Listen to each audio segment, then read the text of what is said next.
It's the Agribusiness Report. I'm Tony St. James, and we're in Washington, D.C., on Capitol Hill, and we ran into the Honorable Deb Fischer, who represents the great state of Nebraska. So great to see you. Oh, good to see you, Tony. Thanks for coming back. Well, let's first start with things back home in Nebraska. When you look across the state, east to west, what are you seeing? It's been a tough year.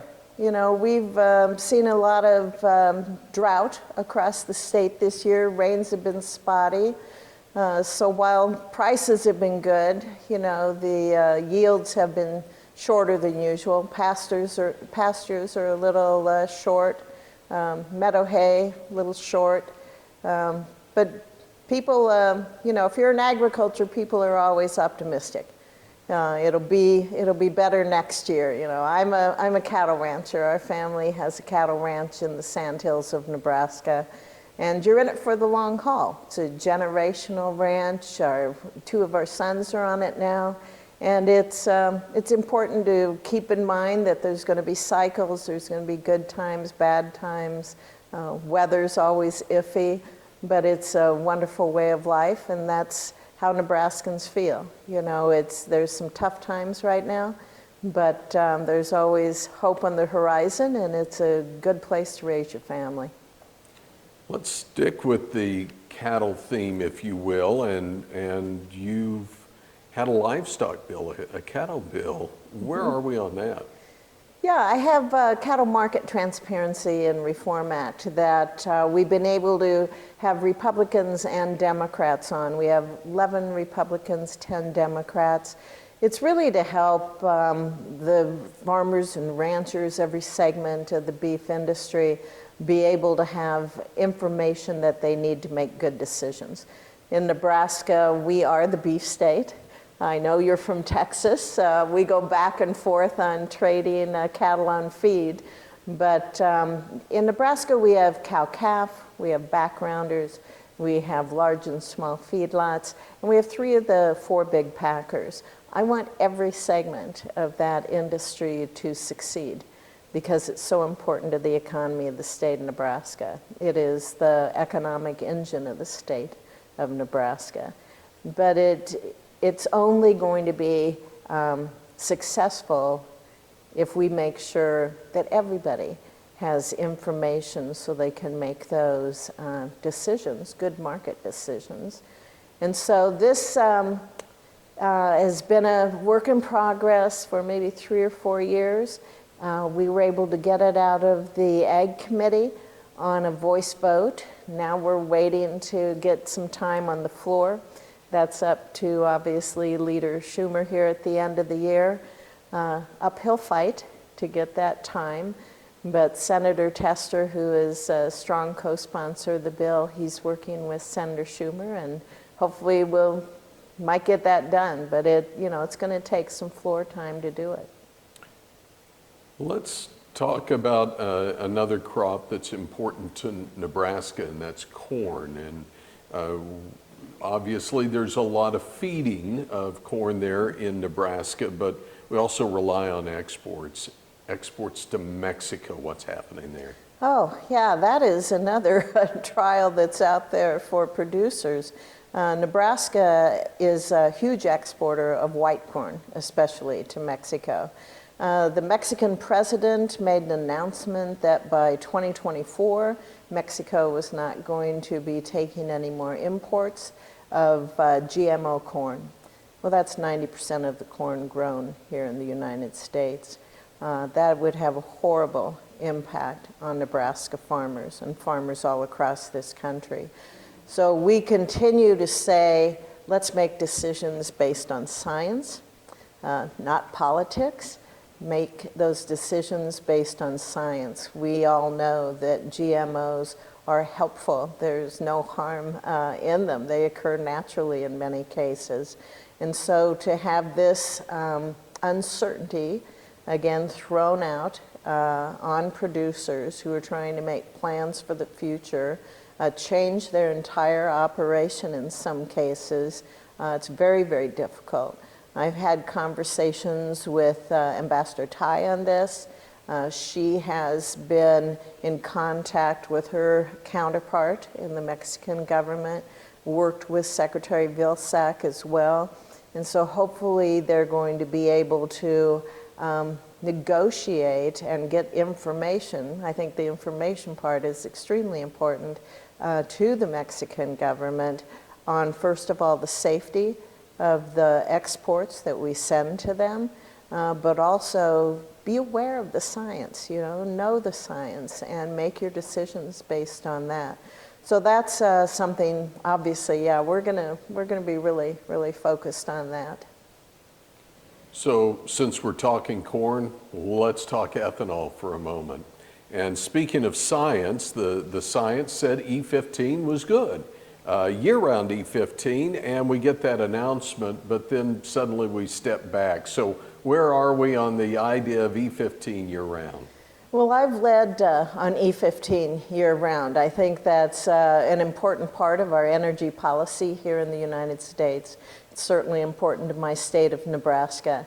And right now, we have a good working partnership with the American Petroleum Institute, who are supportive of E15 sales year-round. We are working on language, on legislation to make sure that, that we continue with that support. And we'll be ready to go, maybe to get something out here just at the end of the year to have it available so that individuals and groups can look it over as a piece of legislation.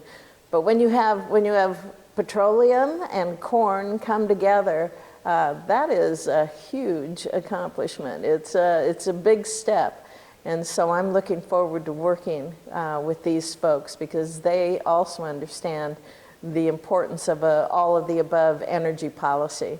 I support oil, I support coal, I support nuclear. I am a firm believer in all of the above. And we need to work together. We need to support the different segments of the energy industry because we're seeing attacks from government, the current administration. And if we are going to truly survive as a strong energy industry in the United States, we better work together. We have seen disasters pretty much nationwide at this point, whether we're talking about floods and, just think back not too long ago, Omaha. So we've seen too much rain, we've seen not enough rain. Mm-hmm. Is disaster something that just pretty much stays on the radar? Oh, always. You can't ignore Mother Nature. That's a huge part of agriculture. That's part of the risk that's involved for any agriculture producer is dealing with Mother Nature, dealing with weather. I'm working with Senator Lujan from New Mexico on a disaster bill to be able to expedite the payments, the disaster payments to people in agriculture when something happens, especially like wildfires. New Mexico went through a lot of fires. We had fires in Nebraska again as well. And those who suffer from that, to be able to get them their payments sooner is going to be a really important way to help them recover. Looking down the road, and we've talked about some of the challenges here, but as you look down the road into 2023, the next session, are you optimistic? Oh, you have to be optimistic.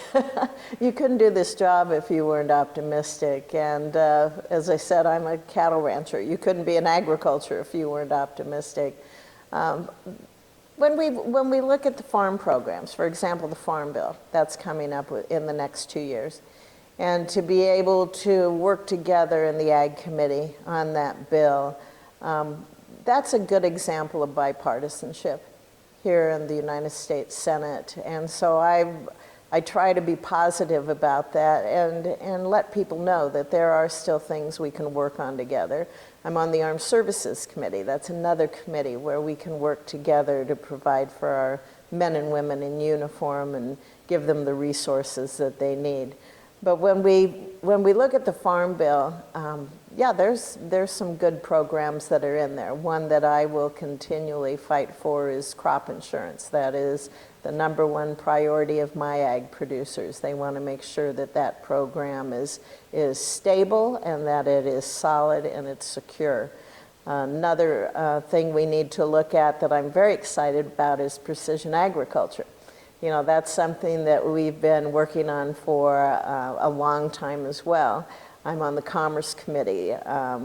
We deal a lot with technology, and to be able to look at the Internet of Things and how interconnected everything can be. Well, that's precision ag. That's the tractor that's out there being able to identify moisture in the soil, soil type, if there's insects in the soil, that type of thing. In a feedlot, it can track cattle in a feedlot to know if they're sick in any way, if they're on their feed the way they're supposed to be. But in order to do that, you have to have broadband. You have to have that connectivity. So I'm a huge proponent of that infrastructure and broadband. But it's expensive also to do it.